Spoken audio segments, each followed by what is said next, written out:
Welcome everyone to the Goddess Temple. My name is Chris, and for today's video, I just jumped on just cause, and so it's gonna go a little bit closer to the videos that I've been posting lately, and that's around abundance and wealth, and really it's just that what we look at as being abundant is different. Every single person sees value in different things because it's something that they look at with such reverence, with such beauty, with such admiration. And it's this is what you invest in. You invest in the things that you value, right? It's not what someone else values or someone else finds useful. It's what you value. And the thing is, for you to even want to do something and provide a service for someone, that's also because you, one, are interested in it. Secondly, it's because you see a problem, a situation in it, right? You see it as being something that needs solving, that needs to be fixed. And so you provide a solution for something that presents itself as being, an issue, right? And this could be something that's an issue for you or for someone else. And so that's the thing. Where is your attention going? Become aware of it. And when you realize that your attention was very much so only regarding your own survival, and you're ready to move into a place where you're ready to extend your hand out to someone else and to support them as they lift themselves up. When you're ready for that, you lean into it, you provide for it, you give to them. You give from your overflow after you have done surviving, after you've fed yourself, after you've nourished yourself, after you've replenished yourself. You feed them as well and you give to them. And you understand that they need to go on their journey of understanding how to lift themselves up. And you do what you can without feeling like you're depleted, right? When you want someone to heal and be nourished and to survive, not to just survive, but to thrive, right? To do good, to feel good, to improve. It's really looking at, are you able to provide a space, an environment, or something that allows them to excel and be replenished? Do you have the means for that? Do you have the internal capacity to give them that space? And if you don't, just say you don't. You're not obliged to do anything for anyone just cuz. Unless it's your responsibility and your duty and you learn what that looks like and how that feels.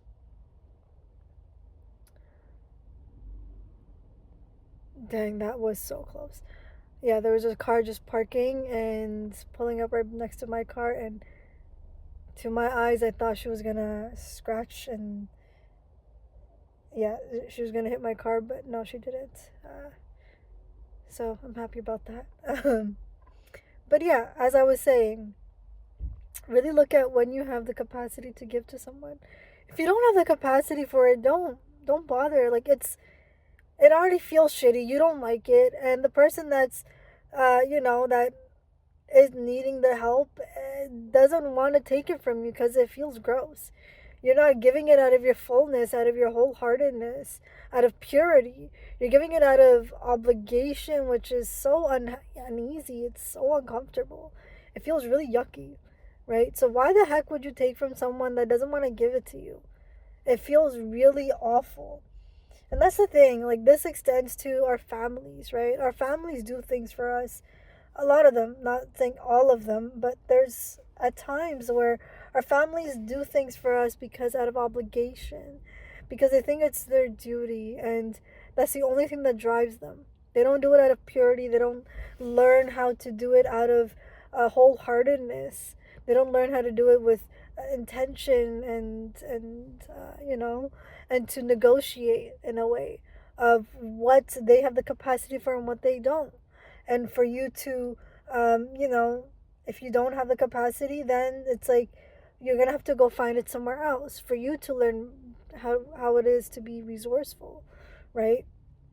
Go to the people that are well resourced, and you don't go for the same person to try to take everything from them. You go to one person for one thing, another person for another thing. And the thing is, these two people, they serve and satiate your holisticness, right? Your holistic needs. And that's replenishing you, which then also allows you to replenish them, right? You don't take just cuz. You take out of pure-hearted gratitude that you are being given this gift, this beauty, this time, this attention, this attunement. You truly leave it on a good note, right? On a note where it doesn't turn sour. And when it does, you know, when it does turn sour or when it's about to, this is when you become discerning and you say, okay, you know what? It's actually time to change. It means that one, you are ready to learn how to do it on your own and find another way of receiving that very same replenishment, or the other person is like beginning to become depleted, and they're gonna need some way of being replenished, and it's not gonna come from you. So this is the time where you transition and you move on to the next. And the thing is, just as long as we as humans understand that every person has their season, every person has their time, every person enjoys life differently, every person needs things differently at different times, and that it's not going to be coming from the same person that you've given to, right? It's like, oh, I've given you this, so that means you owe me and you need to give me this. It's none of that. That's not the give and take. It's not from obligation or, it has to really come from a pureness of, I was grateful that you had, helped me and served me. And you know what? When I have the capacity to, I am. Right? Understand the undertones of when you are doing something because it just sounds nice and it makes you sound like a nice person, or if you're doing it out of true, genuine purity. And half the time, we don't understand that. Half the time, it's hard for us to see what that looks like. And you can only give and receive when you have the capacity to. And this is what you learn. This is how you learn to be abundant. This is what abundance runs on. And you learn about this, about yourself. And you learn how to replenish yourself. You're learning what it takes for you to feel replenished. How can you be replenished? What are activities that you can do that also supports you? And each season of your life, everything is going to look different. And you move through these little spaces and you allow yourself to move through it.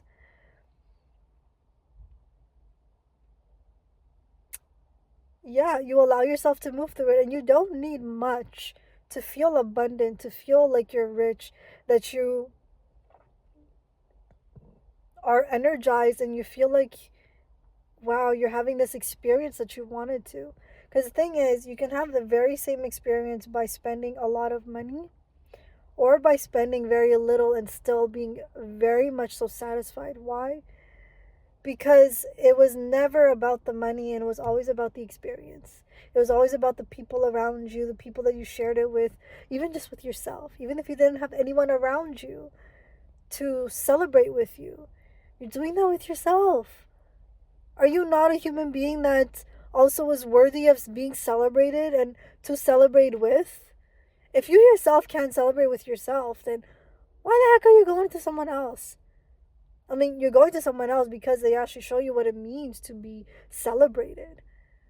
But at the end of the day, if you don't know how to celebrate yourself and feel abundant and be abundant, it's an embodiment, right?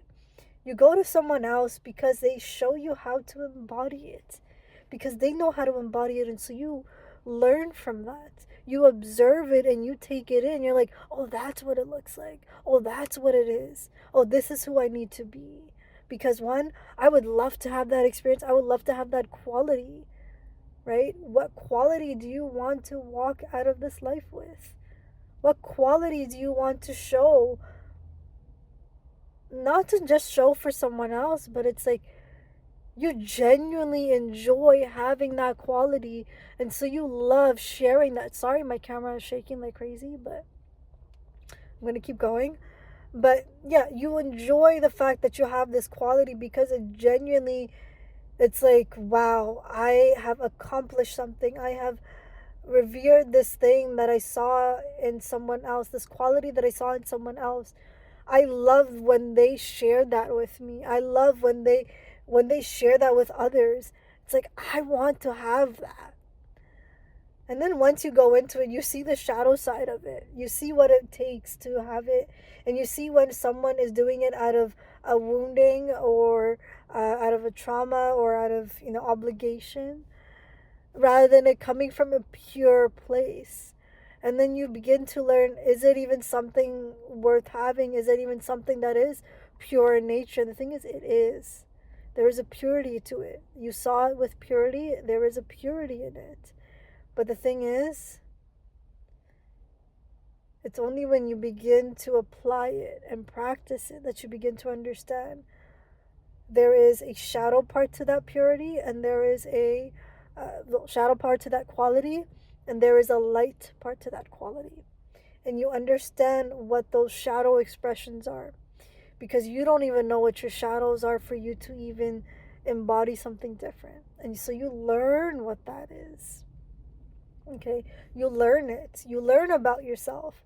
Have the courage to fail. This is what failure is. You're gonna fail. You're gonna have meet yourself in the shadow places. Forget what anyone else says. Forget it. Like, work on you. If you mess up, correct it. No one else is judging you. No God in the sky is judging you and telling you, "Oh, you've messed up, and so you can't fix it. You're not redeemable." Redeemable. That's BS, man. You're redeemable. Of course you are, right? It's all within you. Those judgments are all self-governing. And so when you get to understand what that is for you, you truly operate from a whole different system, and you are truly led from God. You are truly led from source, from Goddess, from this alignment, from this purity within yourself. This is what integrity is. You learn that you are constantly going to be readjusting your integrity, because you're going to see that you're going to sway from one end to the other. And in each stage of your life, it's going to be a different flow, a different swing, a different pendulum. It's going to look different. And you're going to learn to adapt yourself accordingly. At a point, you know that it doesn't matter what someone else sees and thinks. But it's just that, hey, I'm doing the work. I have dirt under my fingernails. Where's yours? Show me your battle scars. And the show me your battle scars is not out of, oh, I am worthy and you're not worthy. It's none of that. It's, I know what it's like to be in the dirt. I know what it's like to fail. I know what it's like to succeed. I encourage you to do the same, because I want you to succeed, and I want you to experience the full abundance and the fullness of it. It's extending that out to someone. Just a pure intention to someone, not to watch them fail, but to support them when they are fallen, and to also encourage them. Lending out your hand to help someone else is not you physically, sacrificing yourself and bringing yourself down there. It's you giving them little messages. You are God's messenger. You are Source's messenger. You are that. And it's this movement, this flow, this pulsation, that spirit, that is Goddess. And that is what you step in, and that is how you help people. It's with this pulse that you're like, okay, you know what? I'm gonna smile at this person. You have no idea what they're going through. You don't know what they're experiencing, and yet that smile is like a confirmation to them. How is that possible? How can a smile be a confirmation to someone? You know what confirmations look like for you. So why is it that you would not be someone else's confirmation? This flow, this play, this is abundance. This is what it is. You give from your overflow. That is abundance. And it's this distortion that's just played out for so long in our ideations of what abundance is and the way that we need to conduct ourselves in life. And I truly hope that this inspires you to really live a life that's far more in alignment with you and that's a little less critical. Allow yourself to be fed, allow yourself to be nourished, allow yourself to be replenished. You're freaking worthy. You're worthy. So, with that, I wish you guys all the best and I will speak to you soon.